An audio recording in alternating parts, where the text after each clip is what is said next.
Assalamualaikum warahmatullahi wabarakatuh. Alhamdulillah, salatu wassalamu ala rasulillah wa ala alihi wa ashabihi wa mawalah, amma ba'd. Ayuhat tolawah, ahlan wa sahlan bihudurikum wa bikudunikum fi hadihil madah, yakni madatun nahwi lisuhuli fahmi wa lisuhuli fahmikum antiku watoniatan. Baik, teman-teman dan mahasiswa bahasa Arab yang saya cintai, saya akan menjelaskan terkait konsep isim dan fi'il dalam mabni dan mu'rab. Sebelum ke sana, saya akan memberitahu penjelasan terkait apa itu mu'rab dan apa itu mabni. Mu'rab dalam kata bahasa Arab itu yang dapat mengalami perubahan pada akhir harokatnya. Jadi kalau dalam kitab Jurumiyah, i'rab itu artinya taghyiru awakhiri dobtil kalimah, yaitu sesuatu atau kata yang dapat mengalami perubahan pada akhir harokatnya. Salah satu contohnya seperti kitabun bisa berubah menjadi kitaban, menjadi kitabin. Dalam fi'il contohnya yaktubu, dia menulis, bisa berubah menjadi yaktubuna, mereka menulis. Yaktubani, mereka berdua menulis. Itu adalah mu'rab. Saya ulangi kembali, mu'rab adalah kata dalam bahasa Arab yang dapat mengalami perubahan pada akhir harokatnya. Sebagai contoh, yaktubu bisa berubah menjadi yaktubani, bisa berubah menjadi yaktubuna. Itu dalam fi'il. Sedangkan dalam isim, kitabun bisa berubah menjadi kitaban, bisa berubah menjadi kitabin. Kemudian yang kedua, apa itu mabni? Mabni kata dalam bahasa Arab yang tidak berubah akhir katanya atau akhir harokatnya. Contohnya dalam fi'il madi, kataba itu tidak akan bisa berubah akhir katanya atau akhir harokatnya. Tidak akan berubah menjadi katabu, tidak akan berubah menjadi katabi. Kataba tetap akan menjadi kataba selamanya. Dia telah menulis, tidak berubah harokatnya. Nah, sekarang contoh isim mu'rab apa saja? Yang pertama itu adalah isim zohir. Apa itu isim zohir? Kata benda yang jelas namanya. Contohnya, kitabun, buku. Madrasatun, sekolah. Itu adalah isim zohir. Nah, salah satu contoh dari isim mu'rab itu yang pertama adalah isim zohir. Yang kedua apa itu? Yaitu isim mausul, mu'rab. Kata yang merujuk pada sesuatu yang ditunjuk. Contohnya apa? Ayyun, yang mana? Seperti dalam ayyu kitabin, buku yang mana? Kenapa ayyu itu termasuk dalam isim mausul yang bisa berubah, isim mu'rab yang bisa berubah? Karena ayyun itu bisa berubah akhir katanya menjadi ayyan, menjadi ayyin. Fi ayyi makanin, ya. Ra'aitu ayya makanin. Kemudian yang selanjutnya bentuk isim mu'rab apa saja? Yang pertama isim mufrad. Contohnya tadi sama di awal, yaitu kitabun. Yang kedua isim musanna. Apa itu isim musanna? Isim dua, isim yang bersifat dua. Contohnya adalah dari kitabun, satu buku, menjadi kitabani. Kenapa isim musanna menjadi isim mu'rab? Karena akhir katanya atau i'rabnya bisa berubah, bisa menjadi kitabani, menjadi kitabaini. Kemudian yang selanjutnya adalah isim jamak.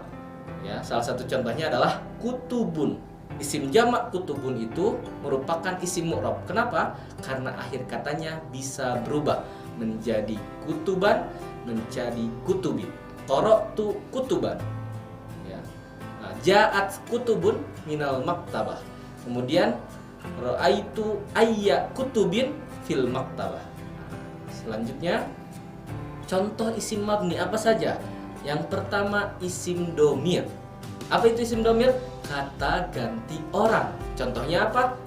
Huwa huma hum, hiya huma hunna, anta antuma antum, anti antuma antunna, ana nahnu.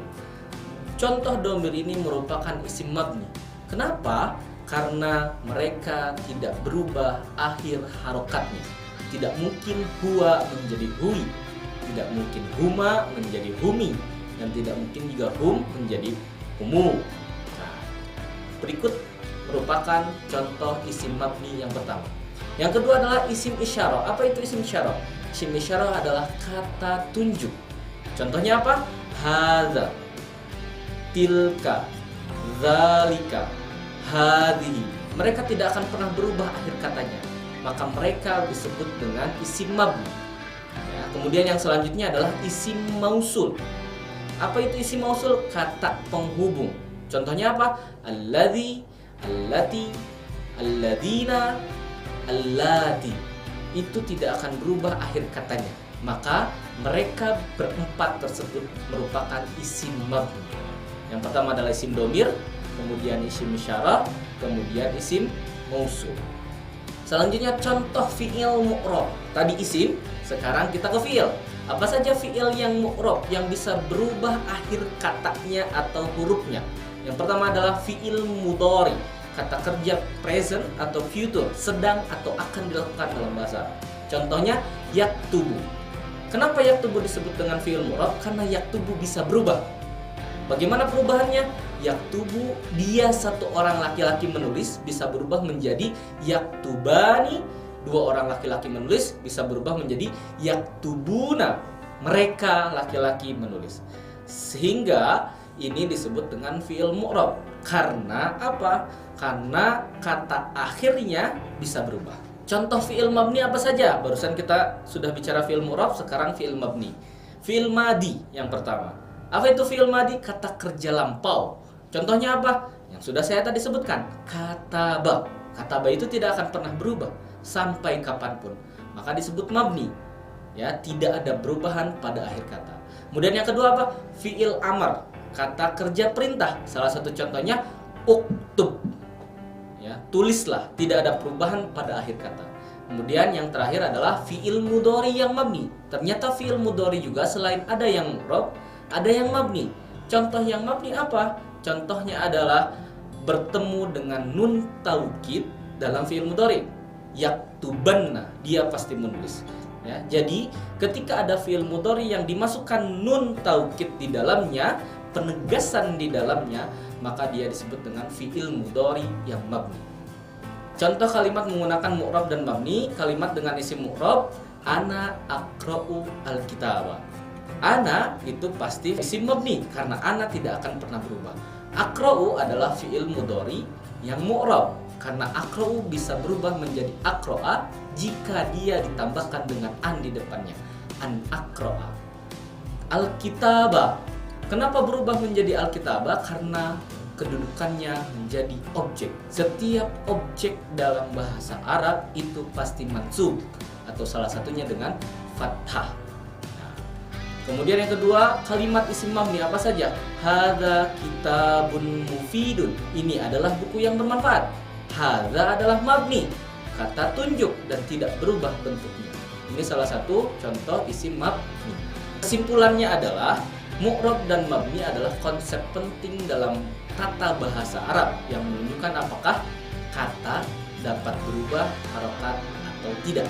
Sebagian besar isim adalah mu'rab, sedangkan sebagian besar fi'il lampau dan perintah adalah mabni. Yang terakhir, pemahaman tentang ini sangat penting untuk penggunaan bahasa Arab yang benar. Terima kasih banyak, mudah-mudahan bermanfaat dan bisa diaplikasikan di kelas teman-teman. Akhirul kalam, assalamualaikum warahmatullahi wabarakatuh.